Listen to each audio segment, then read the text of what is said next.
ನೋಡಿ ನಿಮಗೆಲ್ರಿಗೂ ಗೊತ್ತಾಗಿರುತ್ತೆ ಏನು ವಿಡಿಯೋ ಇವತ್ತು ಅಂತ ಹೇಳಿ.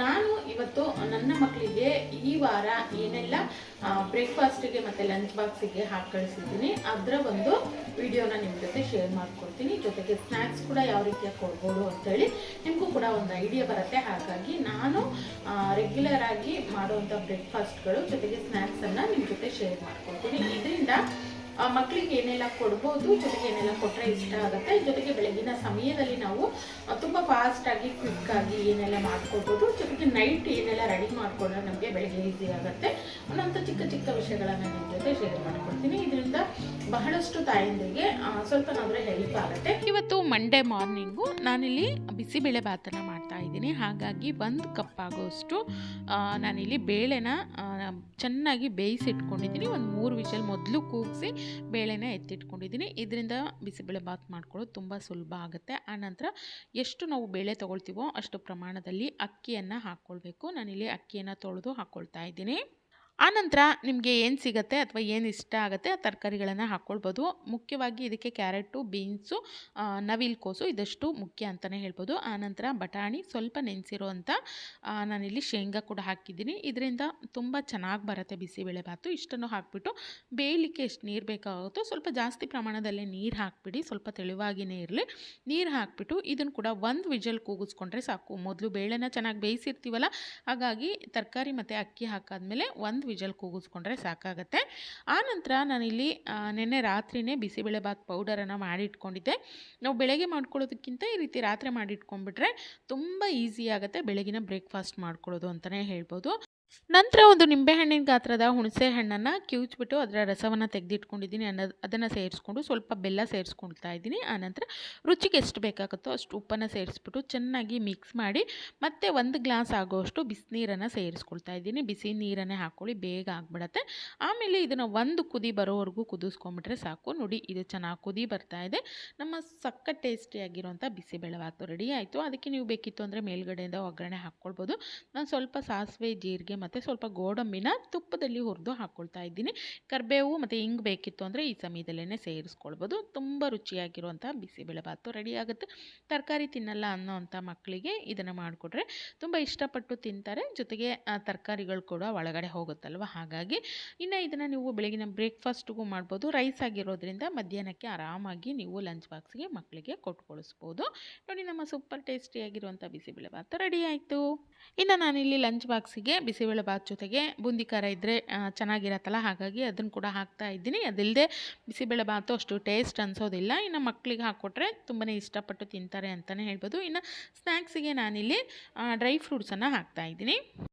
ಇನ್ನು ಇದು ಮಂಗಳವಾರ ದಿನದ ಬೆಳಗಿನ ವಿಡಿಯೋ ಅಂತಲೇ ಹೇಳ್ಬೋದು. ನಾನಿಲ್ಲಿ ಪಡ್ಡುನ ಮಾಡ್ತಾ ಇದ್ದೀನಿ. ಇದು ಚೆನ್ನಾಗಿ ಸಣ್ಣಗೆ ರುಬ್ಬಿರೋ ಅಂಥ ಹಿಟ್ಟು ಅಂತಲೇ ಹೇಳ್ಬೋದು. ಇದರಿಂದ ಪಡ್ಡು ಮಾಡ್ಕೊಳ್ಬೋದು, ದೋಸೆ ಮಾಡ್ಕೊಳ್ಬೋದು, ಉತ್ತಪ್ಪ ಮಾಡ್ಕೊಳ್ಬೋದು, ಸೆಟ್ ದೋಸೆ, ಮಸಾಲೆ ದೋಸೆ ಏನಾದರೂ ಮಾಡ್ಕೊಳ್ಬೋದು. ಚೆನ್ನಾಗಿ ಬರುತ್ತೆ. ಒಂದು ಹಿಟ್ಟಿಂದ ನೀವು ಇಷ್ಟೆಲ್ಲ ರೆಸಿಪಿಗಳನ್ನು ಮಾಡ್ಕೊಳ್ಬೋದು. ಅದಕ್ಕೆ ಎಷ್ಟು ಬೇಕಾಗುತ್ತೋ ಅಷ್ಟು ಉಪ್ಪನ್ನು ಹಾಕಿಬಿಟ್ಟು ನಾನಿಲ್ಲಿ ಎಕ್ಸ್ಟ್ರಾ ಇರೋವಂಥ ಹಿಟ್ಟನ್ನು ಎತ್ತಿಡ್ತಾ ಇದ್ದೀನಿ. ದೋಸೆ ಮಾಡ್ಕೊಳ್ತೀವಿ ಅಂದರೆ ಸ್ವಲ್ಪ ಒಂದು ಅರ್ಧ ಟೀ ಸ್ಪೂನಷ್ಟು ಸಕ್ಕರೆ ಸೇರಿಸ್ಕೊಳ್ಳಿ. ತುಂಬ ಗರ್ಗರಿಯಾಗಿ ಬರುತ್ತೆ, ಜೊತೆಗೆ ಒಳ್ಳೆ ಕಲರ್ ಕೂಡ ಬರುತ್ತೆ. ಇನ್ನು ನಾವಿಲ್ಲಿ ಪಡ್ಡುನ ಮಾಡ್ತಾ ಇರೋದ್ರಿಂದ ಪಡ್ಡುಗೆ ಈರುಳ್ಳಿ, ತುರಿದಿರೋ ಅಂಥ ಈ ಒಂದು ಕ್ಯಾರೆಟ್ ಏನಿರುತ್ತೆ ಅದನ್ನು ಹಾಕ್ಕೊಳ್ಬೇಕು. ಜೊತೆಗೆ ಸಣ್ಣದಾಗಿ ಹೆಚ್ಚಿಟ್ಕೊಂಡಿರೋಂಥ ಕೊತ್ತಂಬರಿ ಸೊಪ್ಪು, ಜೊತೆಗೆ ಸ್ವಲ್ಪ ಸಬ್ಬಸಿಗೆ ಸೊಪ್ಪು ಹಾಕ್ಕೊಂಡ್ರೆ ತುಂಬ ರುಚಿಯಾಗಿ ಬರುತ್ತೆ ಪಡ್ಡು. ಹಾಗಾಗಿ ಆನಂತರ ನಾನಿಲ್ಲಿ ರಾತ್ರಿಯೇ ನೆನೆಸಿಟ್ಟಿದ್ದೆ 1 ಟೀ ಸ್ಪೂನ್ ಆಗೋಷ್ಟು ಕಡಲೆಬೇಳೆ, ಅದನ್ನು ಕೂಡ ಹಾಕ್ಕೊಳ್ತಾ ಇದ್ದೀನಿ. ಕಡಲೆಬೇಳೆ ಹಾಕ್ಕೊಳ್ಳೋದ್ರಿಂದ ಪಡ್ಡು ಟೇಸ್ಟು ತುಂಬಾ ಚೆನ್ನಾಗಿರುತ್ತೆ. ಖಂಡಿತ ಇದನ್ನು ನೀವು ಒಮ್ಮೆ ಟ್ರೈ ಮಾಡಿ ನೋಡಿ. ಎಲ್ಲವನ್ನು ಒಮ್ಮೆ ಚೆನ್ನಾಗಿ ಕಲಿಸ್ಕೊಳ್ಬೇಕು. ಈ ರೀತಿ ಕಲಿಸ್ಕೊಂಡು ಆನಂತರ ಪಡ್ಡಿನ ಹಂಚೇನಿರುತ್ತೆ ಅದಕ್ಕೆ ಸ್ವಲ್ಪ ಎಣ್ಣೆನ ಸವರ್ಕೊಂಡು ನಮ್ಮ ಪಡ್ಡನ್ನು ಈ ರೀತಿ ಹಾಕ್ಕೊಂಡು ಇದನ್ನು ಎರಡೂ ಬದಿ ನಾವು ಒಂದು 7 ನಿಮಿಷ ಅಥವಾ 6 ನಿಮಿಷಗಳ ಕಾಲ ಚೆನ್ನಾಗಿ ಮೀಡಿಯಮ್ ಫ್ಲೇಮಲ್ಲಿ ಬೇಯಿಸ್ಕೊಳ್ಬೇಕು. ಇದಾಗಿದೆ. ಈಗ ಉಲ್ಟಾ ಹಾಕ್ಬಿಟ್ಟು ಕೂಡ ನಾನಿಲ್ಲಿ ಬೇಯಿಸ್ತಾ ಇದ್ದೀನಿ. ನೋಡ್ಬೋದು ಕಲರ್ ಎಷ್ಟು ಚೆನ್ನಾಗಿ ಬಂದಿದೆ ಅಂಥೇಳಿ. ನೀವು ದೋಸೆಗೆಲ್ಲ ಸ್ವಲ್ಪ ಸಕ್ಕರೆ ಸೇರಿಸ್ಕೊಳ್ಳೋದ್ರಿಂದ ಇನ್ನಷ್ಟು ಒಳ್ಳೆ ಗೋಲ್ಡನ್ ಕಲರ್ ಬರುತ್ತೆ, ತುಂಬ ಕ್ರಿಸ್ಪಿಯಾಗಿ ಕೂಡ ಬರುತ್ತೆ. ನೋಡಿ, ನಮ್ಮ ಪಡ್ಡು ಅನ್ನೋವಂಥದ್ದು ರೆಡಿ ಆಗಿದೆ. ಇನ್ನು ಇದನ್ನು ನಾನು ಬೆಳಗಿನ ತಿಂಡಿ ಅಂತೇಳಿ ಕೂಡ ಕೊಡ್ತಾ ಇದ್ದೀನಿ. ಜೊತೆಗೆ ಬಾಕ್ಸಿಗೂ ಕೂಡ ತುಂಬಾ ಚೆನ್ನಾಗಿರುತ್ತೆ, ಸಾಫ್ಟಾಗಿರುತ್ತೆ. ಸ್ವಲ್ಪ ಕಾಯಿ ಚಟ್ನಿ ಮಾಡಿದ್ದೆ. ಇನ್ನು ಸ್ನ್ಯಾಕ್ಸಿಗೆ ಅಂಥೇಳಿ ನಾನು ಕಿತ್ತಳೆ ಹಣ್ಣಿತ್ತು ಅದನ್ನು ಹಾಕಿದ್ದೀನಿ. ಇನ್ನು ಇದು 3ನೇ ದಿನದ ರೆಸಿಪಿ ಅಂತಲೇ ಹೇಳ್ಬೋದು. ನಾನಿಲ್ಲಿ ಪಲಾವನ್ನು ಮಾಡ್ತಾಯಿದ್ದೀನಿ. ಒಂದು ಕುಕ್ಕರ್ಗೆ ನಾನಿಲ್ಲಿ ಎಣ್ಣೆ ಹಾಕಿಬಿಟ್ಟು ಈರುಳ್ಳಿ, ಟೊಮೊಟೊ, ಸ್ವಲ್ಪ ಹಸಿ ಬಟಾಣಿ ನೆನೆಸಿರೋ ಅಂಥದ್ದಿತ್ತು, ಅದು ಸ್ವಲ್ಪ ಮೊಳಕೆ ಬಂದಿತ್ತು, ಅದನ್ನು ಹಾಕಿ ಇನ್ನು ತರಕಾರಿಗಳನ್ನು ನಿಮಗೆ ಇಷ್ಟ ಆಗಿರೋಂಥ ಎಲ್ಲ ತರಕಾರಿಗಳನ್ನು ನೀವಿಲ್ಲಿ ಹಾಕ್ಕೊಳ್ಬೋದು. ನಾನಿಲ್ಲಿ ಕ್ಯಾರೆಟು, ಬೀನ್ಸು, ಎಲೆಕೋಸು, ನವಿಲುಕೋಸು ಎಲ್ಲವನ್ನು ಹಾಕಿದ್ದೀನಿ. ಹೂಕೋಸಿದ್ರೆ ಅದನ್ನು ಕೂಡ ಹಾಕ್ಕೊಳ್ಬೋದು. ಇನ್ನು ಮಸಾಲೆಗೆ ಶುಂಠಿ, ಬೆಳ್ಳುಳ್ಳಿ ಜೊತೆಗೆ ಈ ಒಂದು ಮಸಾಲೆ ಪದಾರ್ಥಗಳು ಚಕ್ಕೆ, ಲವಂಗ ಅದನ್ನೆಲ್ಲ ಹಾಕಿಬಿಟ್ಟು ಕೊತ್ತಂಬರಿ ಸೊಪ್ಪು, ಪುದೀನ ಸೊಪ್ಪು, ಹಸಿರು ಮೆಣಸು, ಈರುಳ್ಳಿ ಇದಷ್ಟನ್ನು ಹಾಕಿಬಿಟ್ಟು ಸಣ್ಣಗೆ ಒಂದು ಮಸಾಲೆಯನ್ನು ರೆಡಿ ಮಾಡ್ಕೊಳ್ಬೇಕು. ಅದನ್ನು ನಾವು ಮೊದಲೇ ಬಾಡಿಸಿಟ್ಕೊಂಡಿರುವಂಥ ತರಕಾರಿಗಳೇನಿತ್ತು ಅದರಲ್ಲಿ ಹಾಕ್ಕೊಳ್ಬೇಕು. ಇದರಲ್ಲಿ ನೀವು ಬೇಕಿತ್ತು ಅಂದರೆ ಪನ್ನೀರ್ ಸೇರಿಸ್ಕೊಳ್ಬೋದು, ಅಥವಾ ಬೇಡ ಅಂದರೆ ಮಶ್ರೂಮ್ ಪಲಾವನ್ನು ಇದೇ ಒಂದು ವಿಧಾನದಲ್ಲಿ ಮಾಡ್ಬೋದು. ಜೊತೆಗೆ ಮಕ್ಳಿಗೆ ತುಂಬ ಇಷ್ಟ ಆಗುತ್ತೆ, ಕಾರ್ನ್ ಹಾಕಿ ಮಾಡಿದ್ರೆ ಅದನ್ನು ಕೂಡ ಹಾಕ್ಕೊಳ್ಬೋದು. ಇನ್ನು ಎಷ್ಟು ನೀರು ಬೇಕಾಗುತ್ತೋ ಅಷ್ಟು ನೀರನ್ನು ಹಾಕ್ಕೊಂಡು ಉಪ್ಪು, ಅರಿಶಿನ ಎಲ್ಲವನ್ನು ಸೇರಿಸ್ಕೊಳ್ಬೇಕು. ನಂತರ ತೊಳೆದಿಟ್ಟಿರುವಂಥ ಅಕ್ಕಿಯನ್ನು ಹಾಕಿಬಿಟ್ಟು 2 ವಿಜಲ್ ಕೂಗಿಸ್ಕೊಂಡ್ರೆ ಸಕ್ಕ ಟೇಸ್ಟಿಯಾಗಿರುವಂಥ ಜೊತೆಗೆ ಉದ್ರುದ್ರಾಗಿ ಆಗಿರೋವಂಥ ಒಂದು ಪಲಾವ್ನ ಅಂಥದ್ದು ರೆಡಿ ಆಗುತ್ತೆ. ಇದನ್ನು ನೀವು ಬೆಳಗಿನ ಬ್ರೇಕ್ಫಾಸ್ಟ್ಗೆ ಅಂಥೇಳಿ ಮಕ್ಳಿಗೆ ಕೊಡ್ಬೋದು. ಜೊತೆಗೆ ರೈಸ್ ಐಟಮ್ ಆಗಿರೋದ್ರಿಂದ ಮಧ್ಯಾಹ್ನಕ್ಕೆ ಏನೂ ಆಗಿರೋದಿಲ್ಲ, ಟೇಸ್ಟಿಯಾಗಿರುತ್ತೆ. ಮಸಾಲೆ ಎಲ್ಲ ಹಾಕಿರೋದ್ರಿಂದ ಇನ್ನಷ್ಟು ರುಚಿ ತುಂಬ ಚೆನ್ನಾಗಿರುತ್ತೆ. ಮಧ್ಯಾಹ್ನಕ್ಕೆ ಅವರಿಗೆ ಲಂಚ್ ಬಾಕ್ಸು ಕೂಡ ಆರಾಮಾಗಿ ಕೊಡ್ಬೋದು. ಇನ್ನು ನಾವು ತರಕಾರಿಗಳೆಲ್ಲ ಇದರಲ್ಲಿ ಹಾಕಿ ಮಾಡಿರೋದ್ರಿಂದ ತುಂಬ ಒಳ್ಳೆಯದಲ್ವ, ಹಾಗಾಗಿ ಇದನ್ನು ಆರಾಮಾಗಿ ನೀವು ಬೆಳಗಿನ ಬ್ರೇಕ್ಫಾಸ್ಟು ಮತ್ತು ಲಂಚ್ ಬಾಕ್ಸ್ಗೆ ಕೊಡ್ಬೋದು. ಇನ್ನು ಪಲಾವಿಗೆ ಸ್ವಲ್ಪ ಮೊಸರು ಬಜ್ಜಿ ಇದ್ರೇ ಟೇಸ್ಟ್ ಅಲ್ವ, ಹಾಗಾಗಿ ಮೊಸರು ಬಜ್ಜಿ ಮಾಡಿದ್ದೆ. ಜೊತೆಗೆ ಸ್ನ್ಯಾಕ್ಸ್ಗೆ ಅಂತೇಳಿ ಕುಕ್ಕುಂಬರನ್ನು ಹಾಕ್ತಾಯಿದ್ದೀನಿ. ಇನ್ನು ಇದು ಗುರುವಾರದ ರೆಸಿಪಿ. ನಾನಿಲ್ಲಿ ಬೆಳಗಿನ ಇವತ್ತು ವೆಜ್ ಫ್ರೈಡ್ ರೈಸನ್ನು ಮಾಡ್ತಾಯಿದ್ದೀನಿ. ಹಾಗಾಗಿ ಎಣ್ಣೆಗೆ ಸಣ್ಣಗೆ ಕಟ್ ಮಾಡಿ ಇಟ್ಕೊಂಡಿರೋವಂಥ ಬೆಳ್ಳುಳ್ಳಿನ ಹಾಕ್ಕೊಳ್ತಾ ಇದ್ದೀನಿ. ನೀವು ಬೆಳಗಿನ ತರಕಾರಿಗಳೆಲ್ಲ ಕಟ್ ಮಾಡ್ಕೊಳ್ಳೋದಕ್ಕಾಗೋದಿಲ್ಲ ಅಂತಂದರೆ ನೈಟ್ ನೀವು ಕಟ್ ಮಾಡಿ ಕ್ಲೀನ್ ಮಾಡಿ ನೀಟಾಗಿ ವಾಶ್ ಮಾಡಿ ಕಟ್ ಮಾಡಿ ಫ್ರಿಜ್ಜಲ್ಲಿ ಇಟ್ಕೊಂಡ್ಬಿಟ್ರೆ ಬೆಳಗ್ಗೆ ತುಂಬ ಅಂದರೆ ತುಂಬ ಈಸಿ ಆಗುತ್ತೆ ಬೆಳಗಿನ ಬ್ರೇಕ್ಫಾಸ್ಟ್ ಮಾಡ್ಕೊಳ್ಳೋದಕ್ಕೆ ಅಂತಲೇ ಹೇಳ್ಬೋದು. ಇನ್ನು ನಾನಿಲ್ಲಿ ಒಂದು ಈರುಳ್ಳಿ ಸಣ್ಣದಾಗಿ ಹೆಚ್ಚಿರೋ ಅಂಥದ್ದು ಅದನ್ನು ಹಾಕ್ಕೊಂಡು ಒಂದು 2 ಹಸಿರು ಮೆಣಸು ಹಾಕ್ಕೊಳ್ತಾ ಇದ್ದೀನಿ. ಇದೇನು ಖಾರ ಇಲ್ಲ, ಆಗಾಗ ಹಾಕ್ತಾಯಿದ್ದೀನಿ. ಇನ್ನು ತುಂಬ ಖಾರನೇ ತಿನ್ನಲ್ಲ ಮಕ್ಕಳು ಅನ್ನೋವಂಥವ್ರು ಸ್ಕಿಪ್ ಮಾಡ್ಕೊಳ್ಬೋದು. ಇನ್ನು ನಾನಿಲ್ಲಿ ಸ್ವಲ್ಪ ತರಕಾರಿಗಳನ್ನು ಸೇರಿಸ್ಕೊಳ್ತಾ ಇದ್ದೀನಿ. ಬೀನ್ಸು, ಕ್ಯಾರೆಟು, ನವಿಲುಕೋಸು ಹಾಕಿದ್ರೆ ನಮ್ಮ ಈ ಒಂದು ಫ್ರೈಡ್ ರೈಸ್ ತುಂಬ ರುಚಿಯಾಗಿರುತ್ತೆ. ಇನ್ನು ಎಲೆಕೋಸನ್ನು ನಾನು ಕೊನೆಯಲ್ಲಿ ಹಾಕ್ಕೊಳ್ತೀನಿ, ಅದು ಬೇಗ ಬೇಯುತ್ತೆ. ಹಾಗಾಗಿ ಇದನ್ನ ಒಂದು 2 ನಿಮಿಷ ನಾನು ಚೆನ್ನಾಗಿ ಮಿಕ್ಸ್ ಮಾಡಿ ಆನಂತರ ಎಲೆಕೋಸು ಕೂಡ ಸೇರಿಸ್ತಾ ಇದ್ದೀನಿ. ಇನ್ನು ಕೊನೆಯಲ್ಲಿ ಸ್ವಲ್ಪ ಉದ್ದುದ್ದನಾಗಿ ಕಟ್ ಮಾಡಿ ಇಟ್ಕೊಂಡಿರೋವಂಥ ದಪ್ಪ ಮೆಣಸಿನ್ಕಾಯಿ ಅಂದರೆ ಕ್ಯಾಪ್ಸಿಕಮ್ ಏನು ಬರುತ್ತೆ ಅದನ್ನು ಹಾಕ್ಕೊಳ್ತಾ ಇದ್ದೀನಿ. ಎಲ್ಲವನ್ನು ಹಾಕ್ಬಿಟ್ಟು ಚೆನ್ನಾಗಿ ಮಿಕ್ಸ್ ಮಾಡಿ ಸ್ವಲ್ಪ ಉಪ್ಪನ್ನು ಸೇರಿಸ್ಕೊಳ್ಬೇಕು. ಯಾಕಂದರೆ ತರಕಾರಿಗಳು ಬೇಗ ಬೇಯಬೇಕು ಅಂದರೆ ಉಪ್ಪು ಸೇರಿಸ್ಕೊಳ್ಬೇಕು. ಹಾಗಾಗಿ ತರಕಾರಿಗಳಿಗೆ ಉಪ್ಪು ಸೇರಿಸ್ಬಿಟ್ಟು ಚೆನ್ನಾಗಿ ಮಿಕ್ಸ್ ಮಾಡಿ ಇದನ್ನು ಲಿಡ್ಡನ್ನು ಕ್ಲೋಸ್ ಮಾಡಿ ಒಂದು 5 ನಿಮಿಷ ಬೇಯಿಸ್ಕೊಳ್ಬೇಕು. ಇದರಿಂದ ಒಂದು 3/4 ಭಾಗದಷ್ಟು ತರಕಾರಿಗಳು ಚೆನ್ನಾಗಿ ಬೆಂದ್ಕೊಂಡಿರುತ್ತೆ. ನೋಡಿ, ಚೆನ್ನಾಗಿ ಬೆಂದಿದೆ, ಇದಾಗಿದೆ ಈಗ. ಇನ್ನು ನಾವು ಫ್ರೈಡ್ ರೈಸನ್ನು ಮಾಡ್ತಾ ಇರೋದ್ರಿಂದ ಸ್ವಲ್ಪ ಸಾಸನ್ನು ಸೇರಿಸ್ಕೊಳ್ಬೇಕು. ಸಾಸ್ ಹಾಕಿದ್ರೇ ಟೇಸ್ಟ್ ಬರೋದು. ಹಾಗಾಗಿ ನಾನಿಲ್ಲಿ ಸ್ವಲ್ಪ ಸೋಯಾ ಸಾಸು, ಸ್ವಲ್ಪ ಚಿಲ್ಲಿ ಸಾಸ್ ಸೇರಿಸ್ತಾ ಇದ್ದೀನಿ. ಆನಂತರ ಟೊಮೊಟೊ ಸಾಸು ಇದನ್ನು ಕೂಡ ಸೇರಿಸ್ಕೊಳ್ತಾ ಇದ್ದೀನಿ. ಕೆಚಪ್ ಹಾಕ್ಕೊಳ್ತಾ ಇದ್ದೀನಿ. ಇದೆಲ್ಲ ಹಾಕಿದ್ರೇ ನಮ್ಮ ಈ ಒಂದು ಫ್ರೈಡ್ ರೈಸಿಗೆ ಟೇಸ್ಟ್ ಬರೋದು. ಇನ್ನು ನಾವು ಸಾಸ್ಗಳನ್ನು ಬಳಸ್ತೇನೂ ಕೂಡ ಮಾಡ್ಕೊಳ್ಬೋದು. ಅದರ ಒಂದು ರೆಸಿಪಿ ಕೂಡ ಇದೆ ನಮ್ಮ ಚಾನಲಲ್ಲಿ, ಅದನ್ನು ನೀವು ಬೇಕಿತ್ತು ಅಂದರೆ ಚೆಕ್ ಮಾಡ್ಬೋದು. ತುಂಬ ಟೇಸ್ಟಿಯಾಗಿ ಬರುತ್ತೆ. ಅದು ಕೂಡ ಮಕ್ಳಿಗೆ ತುಂಬಾ ಇಷ್ಟ ಆಗುತ್ತೆ. ಇನ್ನು ಸಾಸ್ಗಳೆಲ್ಲ ಹಾಕಿದ್ರೆ ಇನ್ನೂ ಇಷ್ಟಪಟ್ಟು ತಿಂತಾರಲ್ಲ, ಹಾಗಾಗಿ ನಾನು ಸಾಸ್ ಹಾಕಿನೇ ಮಾಡ್ತಾ ಇದ್ದೀನಿ. ಸ್ವಲ್ಪ ಟೊಮೊಟೊ ಸಾಸು ಅಥವಾ ಕೆಚಪ್ಪನ್ನು ಜಾಸ್ತಿ ಹಾಕಿದ್ರೆ ಸ್ವಲ್ಪ ಸಿಹಿ ಅನಿಸುತ್ತೆ, ಅಂದರೆ ಸ್ವೀಟ್ ಬರುತ್ತೆ, ಚೆನ್ನಾಗಿರುತ್ತೆ, ಮಕ್ಳಿಗೆ ತುಂಬ ಇಷ್ಟ ಆಗುತ್ತೆ. ಎಲ್ಲವನ್ನು ಒಮ್ಮೆ ಮಿಕ್ಸ್ ಮಾಡಿಕೊಂಡು ಉದುರಾಗಿ ಮಾಡಿಟ್ಕೊಂಡಿರೋವಂಥ ರೈಸನ್ನು ಇದ್ರ ಜೊತೆ ಸೇರಿಸ್ಕೊಳ್ಬೇಕು. ಇನ್ನು ಇದ್ರ ಜೊತೆಗೆ ನಾವು ಸ್ವಲ್ಪ ಪೆಪ್ಪರ್ ಪೌಡರನ್ನು ಹಾಕ್ಕೊಳ್ಬೇಕು. ನಾವಿಲ್ಲಿ ಫ್ರೈಡ್ ರೈಸ್ ಮಾಡ್ತಾ ಇರೋದ್ರಿಂದ ಪೆಪ್ಪರ್ ಪೌಡ್ರು ಕೊನೆಯಲ್ಲಿ ಸ್ವಲ್ಪ ಬೇಕಿತ್ತು ಅಂದರೆ ಗರಂ ಮಸಾಲ ಒಂದು 2 ಚಿಟಿಕೆ ಆಗೋಷ್ಟು ಸೇರಿಸ್ಕೊಂಡು ಎಲ್ಲವನ್ನು ಮಿಕ್ಸ್ ಮಾಡಿಕೊಂಡು, ಇನ್ನು ಉಪ್ಪನ್ನು ನಾವು ಮೊದಲೇ ಹಾಕಿದ್ವಿ, ಇನ್ನು ರೈಸಿಗೆ ಕೂಡ ಹಾಕಿ ಮಾಡಿರ್ತೀವಲ್ಲ, ಹಾಗಾಗಿ ಮತ್ತೆ ಹಾಕುವಂಥ ಅವಶ್ಯಕತೆ ಇಲ್ಲ. ಬೇಕಿತ್ತು ಅಂದರೆ ಸ್ವಲ್ಪ ಪ್ರಮಾಣದಲ್ಲಿ ಸೇರಿಸ್ಕೊಳ್ಬೋದು, ಟೇಸ್ಟ್ ನೋಡಿ ಸೇರಿಸ್ಕೊಳ್ಳಿ. ಕೊನೆಯಲ್ಲಿ ಕಟ್ ಮಾಡಿರೋವಂಥ ಕೊತ್ತಂಬರಿ ಸೊಪ್ಪನ್ನು ಹಾಕಿ ಮಿಕ್ಸ್ ಮಾಡಿಕೊಂಡ್ರೆ ಫ್ರೈಡ್ ರೈಸ್ ಅನ್ನುವಂಥದ್ದು ರೆಡಿ ಆಗುತ್ತೆ. ಇಲ್ಲಿ ನಾನು ಮಾಡಿರೋವಂಥ ಎಲ್ಲ ರೆಸಿಪಿಗಳು ಸ್ವಲ್ಪ ರೈಸ್ ಐಟಮ್ ರೀತಿಯೇ ಮಾಡಿದ್ದೀನಿ. ಯಾಕಂದರೆ ಮಧ್ಯಾಹ್ನಕ್ಕೂ ಕೂಡ ಅದು ಹಾಗೇ ಇರಬೇಕಲ್ವ, ಮಕ್ಕಳು ಕೂಡ ಇಷ್ಟ ಆಗಬೇಕು. ಜೊತೆಗೆ ಸ್ವಲ್ಪ ತರಕಾರಿಗಳನ್ನು ಜಾಸ್ತಿ ಹಾಕಿ ಮಾಡುವಂಥ ರೆಸಿಪಿಗಳನ್ನೇ ನಾನಿಲ್ಲಿ ತೋರಿಸ್ತಾ ಇದ್ದೀನಿ. ಯಾಕಂದರೆ ತರಕಾರಿಗಳನ್ನು ಹಾಗೆ ಕೊಟ್ಟರೆ ನಾವು ಮಕ್ಕಳು ತಿನ್ನೋದಿಲ್ಲ, ಹಾಗಾಗಿ ಈ ರೀತಿ ಮಾಡಿಕೊಟ್ರೆ ಇಷ್ಟಪಟ್ಟು ತಿಂತಾರೆ. ಎಲ್ಲವನ್ನು ಮಿಕ್ಸ್ ಮಾಡಿಕೊಂಡ್ರೆ ಫ್ರೈಡ್ ರೈಸು ರೆಡಿ ಆಯಿತು. ಇದನ್ನು ನೀವು ಬೆಳಗಿನ ಬ್ರೇಕ್ಫಾಸ್ಟಿಗೆ ಆರಾಮಾಗಿ ಮಾಡ್ಕೊಳ್ಬೋದು, ಜೊತೆಗೆ ಲಂಚ್ ಬಾಕ್ಸ್ಗೂ ಕೂಡ ಹಾಕ್ಬೋದು. ಇನ್ನು ಬಿಸ್ಕೆಟ್ ಇತ್ತು, ಅದನ್ನು ಕೂಡ ನಾನಿಲ್ಲಿ ಸ್ನ್ಯಾಕ್ಸ್ಗೆ ಅಂತೇಳಿ ಹಾಕಿದ್ದೀನಿ. ಇನ್ನು ಇದು ಶುಕ್ರವಾರದ ರೆಸಿಪಿ ಆಗಿರತ್ತೆ. ನಾನಿಲ್ಲಿ ಪೂರಿ ಸಾಗು ಮಾಡ್ತಾಯಿದ್ದೀನಿ. ಹಾಗಾಗಿ ಸಾಗು ಮಾಡ್ಕೊಳ್ಳೋದಕ್ಕೆ ಈರುಳ್ಳಿ, ಟೊಮೊಟೊ, ಬೆಳ್ಳುಳ್ಳಿ ಮತ್ತು ಹಸಿರು ಮೆಣಸು, ಇದು ಖಾರ ಇಲ್ಲ ಹಾಗಾಗಿ ಸ್ವಲ್ಪ ಜಾಸ್ತಿ ಹಾಕಿದ್ದೀನಿ. ಎಲ್ಲವನ್ನು ಹುರ್ಕೊಳ್ಬೇಕಾಗತ್ತೆ.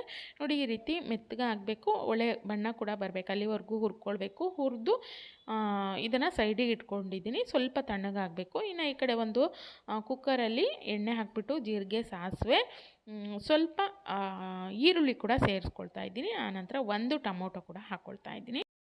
ಈರುಳ್ಳಿ, ಟೊಮೊಟೊ ಸ್ವಲ್ಪ ಮೆತ್ತಗಾಗಬೇಕು, ಅಲ್ಲಿವರೆಗೂ ಚೆನ್ನಾಗಿ ಹುರ್ಕೊಳ್ಬೇಕು. ನೋಡಿ, ಇದು ಈ ಒಂದು ಕಲರ್ಗೆ ಬಂದ ಮೇಲೆ ನಾವಿಲ್ಲಿ ತರಕಾರಿಗಳನ್ನು ಸೇರಿಸ್ಕೊಳ್ಬೇಕು. ನಾನಿಲ್ಲಿ ಸ್ವಲ್ಪ ಅವರೆಕಾಳಿತ್ತು, ಅದನ್ನು ಕೂಡ, ಜೊತೆಗೆ ಹಸಿ ಬಟಾಣಿ ಇತ್ತು, ಎರಡು ಸ್ವಲ್ಪ ಸೇರಿಸ್ಕೊಳ್ತಾ ಇದ್ದೀನಿ. ಇದರಿಂದ ಒಂದು ಗ್ರೇವಿ ಟೇಸ್ಟು ತುಂಬ ಚೆನ್ನಾಗಿರುತ್ತೆ. ಸ್ಮೆಲ್ ಕೂಡ ಅವರೆಕಾಯಿ ಹಾಕಿರೋದ್ರಿಂದ ಟೇಸ್ಟು ಚೆನ್ನಾಗಿರುತ್ತೆ, ಸ್ಮೆಲ್ ಕೂಡ ಚೆನ್ನಾಗಿರುತ್ತೆ. ಹಾಗಾಗಿ ಸೇರಿಸ್ಕೊಳ್ತಾ ಇದ್ದೀನಿ. ಇಲ್ಲಾಂದರೆ ನೀವು ಬರೀ ಬಟಾಣಿ ಕೂಡ ಸೇರಿಸ್ಕೊಳ್ಬೋದು, ಹಸಿದಿದ್ದರೆ ಸೇರಿಸ್ಕೊಳ್ಳಿ, ಇಲ್ಲಾಂದರೆ ನೆನೆಸಿರೋವಂಥ ಬಟಾಣಿನ ನೀವಿಲ್ಲಿ ಸೇರಿಸ್ಕೊಳ್ಬೋದು. ಇನ್ನು ತರಕಾರಿಗಳನ್ನು ನಿಮಗೆ ಏನು ಸಿಗುತ್ತೆ ಅಂದರೆ ಏನಿರುತ್ತೆ ಅದನ್ನೆಲ್ಲ ಹಾಕ್ಕೊಳ್ಬೋದು. ಕ್ಯಾರೆಟು, ಬೀನ್ಸು, ನವಿಲುಕೋಸು, ಆಲೂಗಡ್ಡೆ, ಇದಷ್ಟನ್ನು ನಾನಿಲ್ಲಿ ಹಾಕ್ಕೊಳ್ತಾ ಇದ್ದೀನಿ. ಇದಷ್ಟು ಮೇನ್ ತರಕಾರಿಗಳು ನಮ್ಮ ಗ್ರೇವಿ ಅಂದರೆ ಈ ಒಂದು ಸಾಗು ಮಾಡ್ಕೊಳ್ಳೋದಕ್ಕೆ ಅಂತಲೇ ಹೇಳ್ಬೋದು. ಅದನ್ನು ಚೆನ್ನಾಗಿ ಎಣ್ಣೆಯಲ್ಲಿ ಬಾಡಲಿಕ್ಕೆ ಬಿಟ್ಬಿಟ್ಟು ಈ ಕಡೆ ನಾನು ಮಸಾಲೆನ ರುಬ್ಬಲಿಕ್ಕೆ ಒಂದು ಮಿಕ್ಸಿ ಜಾರಿಗೆ ಸ್ವಲ್ಪ ಹಸಿ ತೆಂಗಿನಕಾಯಿ ಹಾಕ್ಕೊಂಡಿದ್ದೀನಿ. ಇನ್ನು ಮೊದಲೇ ಹುರಿದಿಟ್ಕೊಂಡಿರುವಂಥ ಈರುಳ್ಳಿ, ಟೊಮೊಟೊ ಹಾಕ್ಕೊಂಡು ಸ್ವಲ್ಪ ಧನಿಯಾ ಪೌಡರನ್ನು ಸೇರಿಸ್ಕೊಳ್ತಾ ಇದ್ದೀನಿ. ಸ್ವಲ್ಪ ಕೊತ್ತಂಬರಿ ಸೊಪ್ಪು, ಇದಷ್ಟನ್ನು ಹಾಕ್ಬಿಟ್ಟು ಚೆನ್ನಾಗಿ ರುಬ್ಕೊಳ್ಬೇಕು. ಒಳ್ಳೆ ಫೈನ್ ಪೇಸ್ಟ್ ರೀತಿ, ಅಂದರೆ ತುಂಬ ನುಣ್ಣಗೆ ಇದನ್ನು ರುಬ್ಬಿಟ್ಕೊಳ್ಬೇಕು. ಇನ್ನು ಈ ಕಡೆ ಬಾಡಿಸ್ಕೊಂಡಿರುವಂಥ ತರಕಾರಿಗಳು ಕೂಡ ಒಂದು ಕಾಲು ಭಾಗದಷ್ಟು ಎಣ್ಣೆನಲ್ಲೇ ಬಾಡ್ಕೊಂಡಿದೆ, ಅಂದರೆ ಬೆಂದ್ಕೊಂಡಿದೆ. ಇನ್ನು ಇದಕ್ಕೆ ನಾವು ಮೊದಲೇ ರುಬ್ಬಿಟ್ಕೊಂಡಿರುವಂಥ ಮಸಾಲೆ ಏನಿತ್ತು ಅದನ್ನು ಸೇರಿಸ್ಕೊಳ್ತಾ ಇದ್ದೀನಿ. ಮಸಾಲೆ ಹಾಕಿ ಚೆನ್ನಾಗಿ ಮಿಕ್ಸ್ ಮಾಡಾದಮೇಲೆ ಸ್ವಲ್ಪ ಪ್ರಮಾಣದಲ್ಲಿ ಅರಿಶಿನ ಕೂಡ ಸೇರಿಸ್ಕೊಂಡು, ಇನ್ನು ಇದಕ್ಕೇ ನಾವು ಮಿಕ್ಸಿ ಜಾರ್ಗೆ, ನಾವೇನು ಮಸಾಲೆ ರುಬ್ಬಿರೋಂಥ ಮಿಕ್ಸಿ ಜಾರ್ಗೆ ಅದಕ್ಕೆ ಸ್ವಲ್ಪ ನೀರು ಸೇರಿಸ್ಕೊಂಡಿದ್ದೀನಿ. ನಾನಿಲ್ಲಿ ನೀರನ್ನು ನೋಡ್ಕೊಂಡು ಸೇರಿಸ್ಕೊಳ್ಳಿ, ತುಂಬ ತೆಳು ಮಾಡ್ಕೊಳ್ಬಾರ್ದು. ನಾವು ಇಲ್ಲಿ ಸಾಗು ಮಾಡ್ತಾ ಇರೋದ್ರಿಂದ ಸ್ವಲ್ಪ ಗಟ್ಟಿಯಾಗಿಯೇ ಇರಬೇಕು. ಇನ್ನು ರುಚಿಗೆ ತಕ್ಕಷ್ಟು ಉಪ್ಪು, ಕೊನೆಯಲ್ಲಿ ಸ್ವಲ್ಪ ಗರಂ ಮಸಾಲ ಹಾಕ್ತಾಯಿದ್ದೀನಿ. ಅಷ್ಟನ್ನು ಹಾಕ್ಬಿಟ್ಟು ಚೆನ್ನಾಗಿ ಮಿಕ್ಸ್ ಮಾಡಿ ಒಂದು ವಿಜಲ್ ಕೂಗಿಸ್ಕೊಂಡ್ರೆ ನಮ್ಮ ಸಕ್ಕ ಟೇಸ್ಟಿಯಾಗಿರೋಂಥ ಹೋಟೆಲ್ ಶೈಲಿಯ ಒಂದು ಸಾಗು ಅನ್ನೋವಂಥದ್ದು ರೆಡಿ ಆಗುತ್ತೆ. ನೋಡಿ, ಇದಾಗಿದೆ ಈಗ. ಇನ್ನು ಇದ್ರ ಜೊತೆ ನೀವು ಚಪಾತಿ ಮಾಡ್ಬೋದು, ಪೂರಿ ಮಾಡ್ಬೋದು, ಅಕ್ಕಿ ರೊಟ್ಟಿ ಕೂಡ ತುಂಬ ಟೇಸ್ಟಿಯಾಗಿರುತ್ತೆ. ನಾನಿಲ್ಲಿ ಇದನ್ನು ಲಂಚ್ ಬಾಕ್ಸಿಗೆ ಹಾಕ್ತಾಯಿದ್ದೀನಿ. ಇವತ್ತು ಸ್ನ್ಯಾಕ್ಸಿಗೆ ನಾನು ಏನೂ ಹಾಕಿಲ್ಲ. ಇನ್ನು ಇದು ಶನಿವಾರದ ರೆಸಿಪಿ ಆಗಿರುತ್ತೆ. ನಾನಿಲ್ಲಿ ವಾಂಗಿಬಾತ್ ಪೌಡರನ್ನು ಮಾಡ್ಕೊಳ್ತಾ ಇದ್ದೀನಿ. ಕಡಲೆಬೇಳೆ, ಉದ್ದಿನಬೇಳೆ, ಜೊತೆಗೆ ಸ್ವಲ್ಪ ಮೆಂತ್ಯ ಕಾಳು, ಜೊತೆಗೆ ಮಸಾಲೆ ಅಂದರೆ ಚಕ್ಕೆ, ಲವಂಗ, ಏಲಕ್ಕಿ, ಇದಷ್ಟನ್ನು, ಕಾಳುಮೆಣಸು ಇದಷ್ಟನ್ನು ಹಾಕಿ ಹುರ್ಕೊಳ್ಬೇಕು ಎಣ್ಣೆಯಲ್ಲಿ. ಆನಂತರ ಮೆಣಸಿನ್ಕಾಯಿ, ಅಂದರೆ ಖಾರಕ್ಕೆ ಎಷ್ಟು ಬೇಕೋ ಅಷ್ಟು ನೀವು ಮೆಣಸಿನ್ಕಾಯಿನ ಹಾಕ್ಕೊಳ್ಳಿ.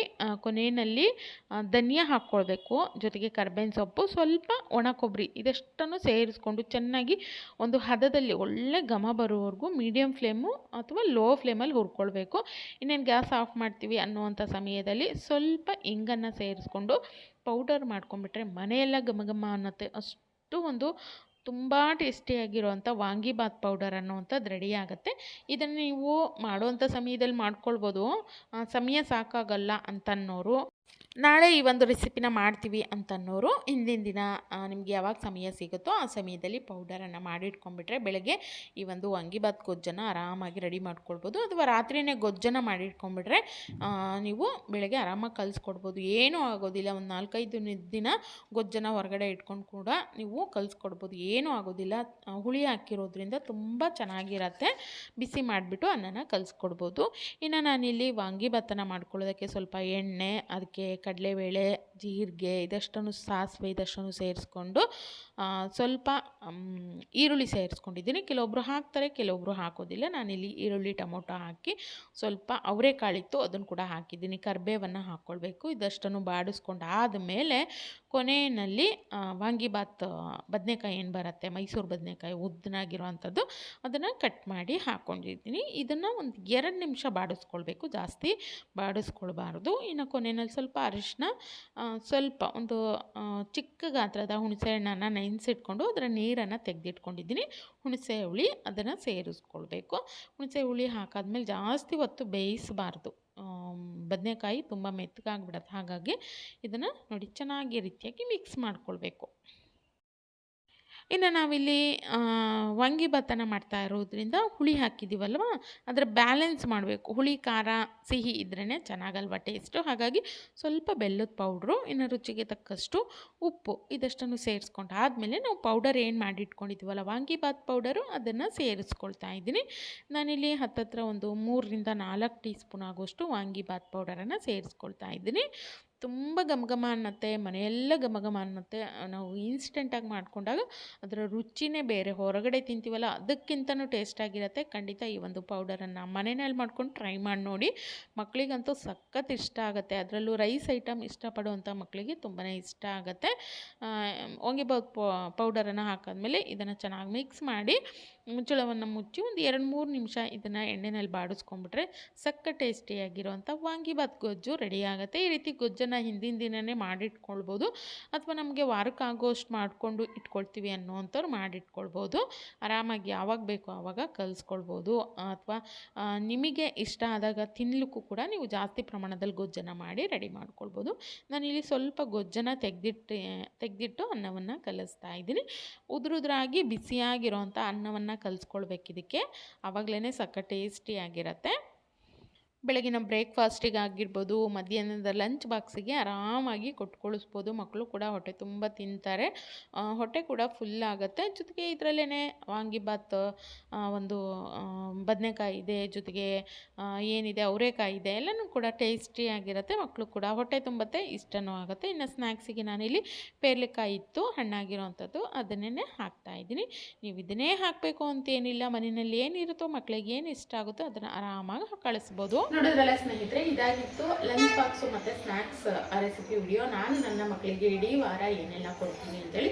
ಕೆಲವೊಂದು ಮಕ್ಕಳಿಗೆ ಮಾರ್ನಿಂಗ್ ಸ್ಕೂಲ್ ಇರುತ್ತೆ ಶನಿವಾರ, ಹಾಗಾಗಿ 5 ರೆಸಿಪಿಗಳನ್ನು ಮಾಡಿಕೊಂಡ್ರೆ ಸಾಕು. ನಾವು ವಾರದಲ್ಲಿ ಇದನ್ನೇ ಮಾಡಬೇಕು ಅಂಥೇಳಿ ಮೊದಲು ಒಂದು ಟೈಮ್ ಟೇಬಲ್ ರೀತಿ ಮಾಡ್ಕೊಳ್ಳೋದ್ರಿಂದ ತುಂಬ ಈಸಿ ಆಗುತ್ತೆ. ಬೆಳಗ್ಗೆ ಎದ್ದುಬಿಟ್ಟು ಬೇಗನೆ ಮಾಡಲಿಕ್ಕೂ ಈಸಿ ಆಗುತ್ತೆ. ಜೊತೆಗೆ ಕೆಲವೊಂದನ್ನು ನಾವು ಹಿಟ್ಟುಗಳು ರುಬ್ಕೊಳ್ಳೋದು, ತರಕಾರಿಗಳನ್ನು ಕಟ್ ಮಾಡ್ಕೊಳ್ಳೋದು, ಇದನ್ನ ನೈಟೇ ಮಾಡ್ಕೊಂಡ್ಬಿಟ್ರೆ ಬೆಳಗ್ಗೆ ಆರಾಮಾಗಿ ಮಾಡ್ಕೊಳ್ಬೋದು. ಇದರಿಂದ ನಿಮಗೆ ಒಂದು ಐಡಿಯಾ ಬಂದಿರುತ್ತೆ ಏನೆಲ್ಲ ಕೊಡ್ಬೋದು, ಜೊತೆಗೆ ಏನೆಲ್ಲ ಬೇಗ ಮಾಡ್ಕೊಳ್ಬೋದು ಅಂತೇಳಿ. ಇನ್ನು ಈ ವೀಕ್ ಮಾಡಿರೋ ಅಂಥದ್ದನ್ನು ಮತ್ತೆ ನೆಕ್ಸ್ಟ್ ವೀಕು ರಿಪೀಟ್ ಮಾಡಬಾರ್ದು. ಇದರಿಂದ ಮಕ್ಕಳಿಗೆ ಇಷ್ಟ ಆಗೋದಿಲ್ಲ. ಅಂದರೆ ಪದೇ ಪದೇ ಅದೇ ರೆಸಿಪಿಗಳನ್ನು ಮಾಡಿದ್ರೆ ಅವ್ರಿಗೂ ಕೂಡ ಇಷ್ಟ ಆಗೋದಿಲ್ಲ, ಜೊತೆಗೆ ನಮಗೂ ಕೂಡ ಮಾಡ್ಲಿಕ್ಕೆ ಬೋರ್ ಆಗುತ್ತೆ. ಹಾಗಾಗಿ ನೆಕ್ಸ್ಟ್ ವೀಕು ನಾನು ಮತ್ತೆ ಏನೆಲ್ಲ ರೆಸಿಪಿಗಳನ್ನು ಬೇರೆ ಬೇರೆ ರೆಸಿಪಿಗಳನ್ನು ಮಾಡ್ತೀನಿ ಅದನ್ನು ಕೂಡ ಶೇರ್ ಮಾಡ್ಕೊಳ್ತೀನಿ. ಇವತ್ತಿನ ವಿಡಿಯೋ ನಿಮಗೆ ಏನಾದರೂ ಹೆಲ್ಪ್ ಆಗುತ್ತೆ, ಸ್ವಲ್ಪನಾದರೂ ಯೂಸ್ ಆಗಿದೆ ಅಂದ್ಕೊಳ್ಳೋದಾದರೆ ವಿಡಿಯೋಗೊಂದು ಲೈಕ್ ಮಾಡಿ, ಶೇರ್ ಮಾಡಿ, ಹಾಗೆ ಸಬ್ಸ್ಕ್ರೈಬ್ ಮಾಡಿಕೊಂಡು ಸಪೋರ್ಟ್ ಮಾಡಿ ಅಂತ ಹೇಳಿ ಕೇಳ್ಕೊಳ್ತೀನಿ.